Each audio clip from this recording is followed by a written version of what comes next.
Here are the stories of the most invisible characters in Dragon Ball: Chiaotzu, Tien, and of course Yajirobe in one package. As we're introduced to Chiaotzu from the Korean school in the 22nd Tenkaichi Budokai, he makes it into the top 8 and proves that he's one of the strongest in the world, as he then fights Krillin, one of the strongest opponents in the tournament and Goku's rival, as his psychic powers affect Krillin badly, and even force him to go even further beyond as he pushes him back with a spinning headbutt, nearly eliminating Krillin. However, Krillin uses math to defeat Chiaotzu, and his big brain fighting allows him to fire on a Kamehameha that finishes off Chiaotzu and makes him the winner of the match. Though Chiaotzu really just dies to the Demon King after this and doesn't do much.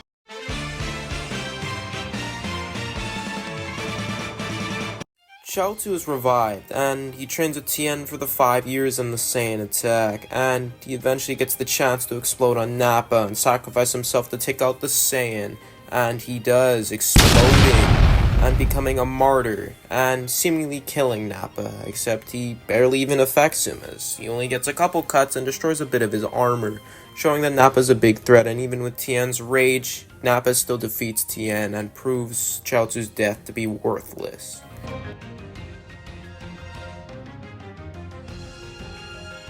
Chiaotzu has zero impact on Namek and isn't even considered to be chosen to be revived and brought to Namek. He also does nothing in the Cell games and isn't even brought to the androids, though he does dodge the human extinction attack from Super Buu. When he has to fight Buu tanks, he has zero chance and doesn't even step in, as he just allows Tien to fight Buu tanks and swap hands with him, and even though Tien is, well, he just gets bodied by him, he's still able to at least do something. And Chiaotzu just dies to Kid Buu destroying the Earth. And Dragon Ball Super isn't even better for Chiaotzu, as he is able to hold back a God Essence based Goku, which is insanely impressive as he's stronger than anything in Z. However, Chiaotzu doesn't do anything else besides fire a Ki Blast in the Roshi and Tien episode, and fight a Metal Man in the manga. However, he's not even one of the powerhouses in the fight, and he has to teach Tien how to insult people and insults the Metal Man, as well as helping in the final clash against Moro and the final blast. And he just doesn't do anything when he could have done a lot in this arc, and even taken on Moro and held him off for a little bit so Goku or Vegeta could step back in, though they just ignore that possibility, and he doesn't even participate in the battle against Cell Max, which is just a tragedy, as Chiaotzu is really cool and should have been included more in the series.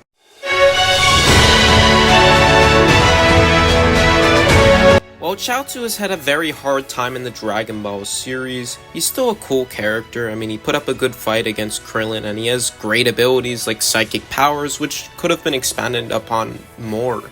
And even though he has been shafted, and the likelihood of him not being shafted and given an arc is pretty much 0%, Chiaotzu is still a great character, and there's still a tiny little chance for us Chiaotzu fans to see Chiaotzu become a dominant beast who even fights a villain who's also a psychic.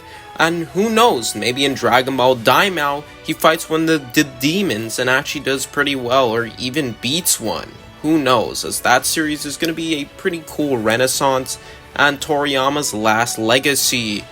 Rest in peace, Toriyama. Of course, that's the video, so thanks for watching, and I hope you guys enjoyed it. We are first introduced to Tien when he's with the Crane School, and even taunts Yamcha before they fight, with Yamcha actually putting up a pretty good fight, being able to push him back even with kicks, and even make him kneel on the ground, showing that Yamcha is strong. Before then, he charges up a Kamehameha and fires it at Tien, but Tien does one of the coldest things in Dragon Ball. He redirects it back at Yamcha. This shit was crazy. He is at a different level, and then he breaks his leg after the fight's over, or when Yamcha's already knocked out. Tien is the GOAT of the series. He redirected a Kamehameha and then broke the guy's leg, and he just looks down and he's like, bro, you weak, and then he just leaves the fight, bro. He is the GOAT.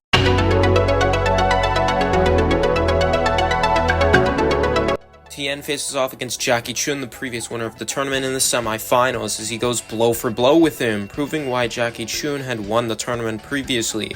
and Jackie Chun actually seemingly had an advantage over him, being more skilled. Though in the end, Roshi actually decides to forfeit, though he says that he thinks Tien would have won, as Tien has to go against Goku, the strongest turtle student. As they then face off, as Tien actually starts by getting the advantage over Goku, being able to overpowering him, and seemingly being stronger and more skilled. However, there's something weird going on, as Chiaotzu is actually using his psychic powers to hold Goku back. Tien then stops him from doing this, and the battle really begins, as the two then face off, seemingly being equals, though Goku starts to pull ahead, being able to counter the 4 witches by using his tail.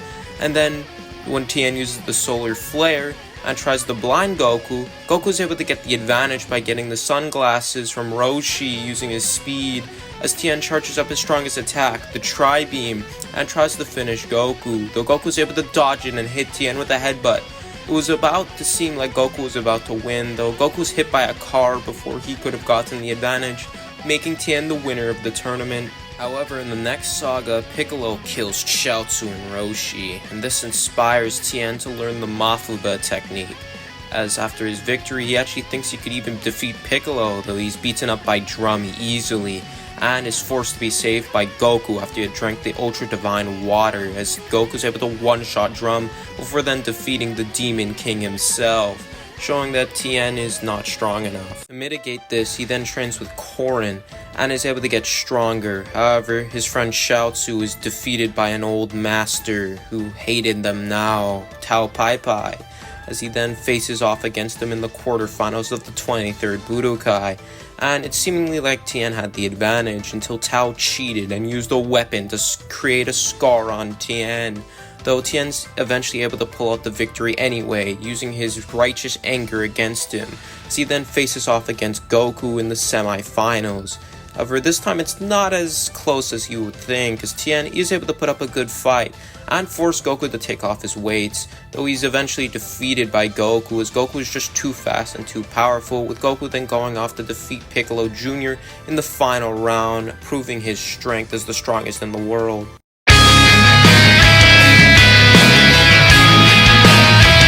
Battle against Raditz, where Goku had died, Tien has to train for the Saiyan invasion, training with his friends like even Yamcha, who had forgiven him for breaking his leg, as they're then ready for the battle after they had trained, with Piccolo and Gohan arriving to help in the battle against the Saiyans, though Nappa's just too strong, as Chiaotzu dies, self-destructing on Nappa, and even though it does seem like it killed him, it actually did barely any damage, as Nappa is ready to scrawl with everybody there, as he then takes on Tien and cuts his arm off with ease. And Tien does his best and is able to land one last pot shot before dying. And after this point, he doesn't do anything on Namek, proving to be extremely useless until his big moment. After Cell had absorbed Android 17, even Android 16, who had rivaled him before, is now useless, as 18 is about to be captured and taken by Cell and absorbed. However, Tien arrives, the hero of this story, and uses his ultimate technique, the Kikoho. Though Cell mocks him until he's hit by the attack, and he's actually affected badly as Tien fires out the attack, and Cell takes critical damage from the attack, though Tien also takes tons of damage. And eventually Tien falls before Cell, though he is able to buy time for Vegeta to arrive, proving that the Saiyans aren't the only useful fighters, and one of the best moments in Dragon Ball Z.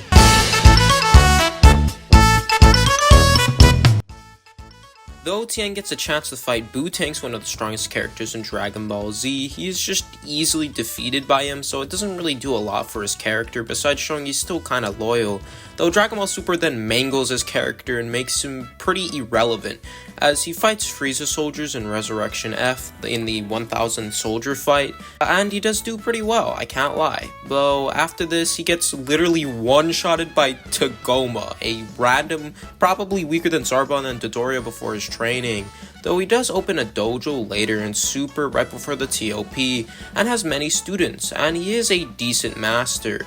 However, there's this one student named, well, her name's Piss, like that's her name, Urine, and basically she controls Master Roshi by using her feminine charm and getting a tag on him before then getting him to fight Tien. And you would think Tien would win because he's been training, well Roshi hasn't, though Tien gets absolutely bodied by Roshi with the Thunder Shock surprise, forcing Goku to step in and defeat Roshi in an intense battle. Though Tien, it even gets worse with him, as he then has to deal with a sniper and he needs to sacrifice himself just to defeat a long-ranged fighter? What? It really does not make sense with Dragon Ball Super, and even in the manga, Tien is struggling against a Metal Man, which makes sense as even Super Saiyan struggle against that. However, he can't even insult him, even though he can insult people in the 22nd Budokai. Whatever, he does help in the battle against Moreau with the Spirit Fission, though he doesn't do anything against Cell Max, as he doesn't even appear in Dragon Ball Super Superhero.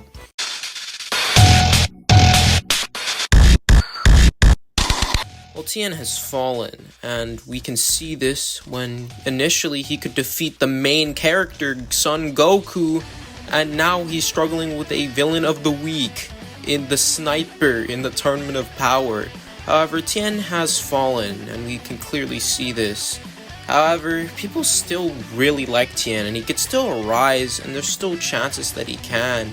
And he's still done amazing things in his past, and even though it has been hard, and you could still do well, and he may even fight Goku and Daima, who knows?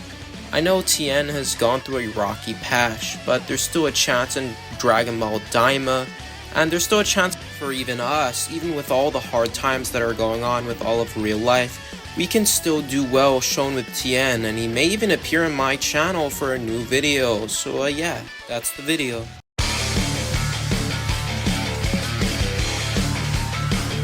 First meet Yajirobe when he's looking for somebody who stole his food and thinks Goku did, so they fight, and Yajirobe does really well and actually keeps up with Goku even in skill, and Goku even thinks he's the toughest opponent he's ever fought, meaning he's at least more durable than even Tien. Simbo then arrives, and he's incredibly powerful. Even Tambourine was able to kill Krillin, and yet Yajirobe just easily defeats him. For reference, Krillin literally died to Tambourine with zero effort from Tambourine, and yet Simbo is just easily defeated by Yajirobe, proving his strength and showing that he's an incredibly powerful fighter with zero ki control training, which is just incredibly impressive. Yajirobe then proves himself even more by eating Simbo. Bro is so hungry that he will eat a demon, as Goku then fights Tambourine with Yajirobe hiding in fear, but this is just an omen for his battle against Piccolo, where Yajirobe hides and lets Goku be nearly killed by the Demon King, showing a big character flaw of Yajirobe.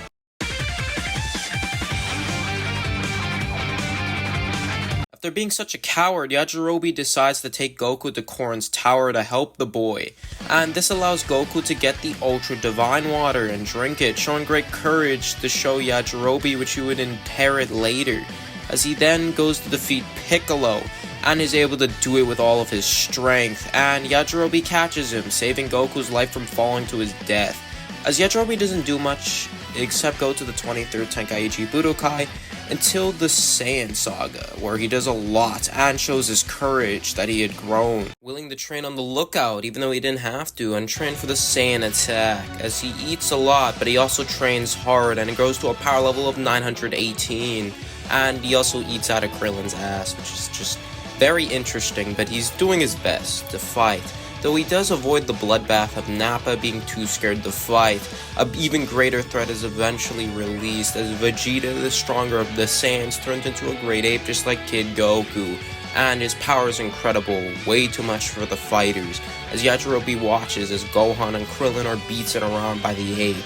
Though before they're killed, Yajirobe would start to think, and even though he's scared, he remembers the kid who took on the Demon King and defeated him by overcoming his fear, as he then rushes in and cuts off the Ozaru's tail and uses his swordsmanship. Even though he runs away, he proves his courage and even joins later to damage the Saiyan with his sword.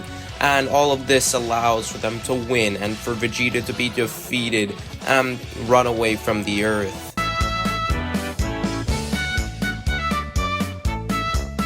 Yajirobe Yajirobe doesn't do much else in the series besides bring sensu beans in his car and live with Korin, and even in the future timeline, he's just a scaredy cat and doesn't come to the android battle, even though in the original he was, at least in the anime. However, things change, and in Super, he's just kinda there and carries rocket launchers. However, there is a big lesson to learn from Yajirobe, and that is to be courageous, even if you're not in the greatest shape and you're not the greatest person ever and you don't even like socializing, you could still do great things and still be courageous and even save the world like Yajirobe did. Well, not exactly save the world, but do great things. And that's why Yajirobe is a great character and the most underrated character in Dragon Ball. So thanks for watching this video, as well as watching this story character movie. So yeah, that's the video. Remember to subscribe, like, and press that notification button to see more Dragon Ball content like this.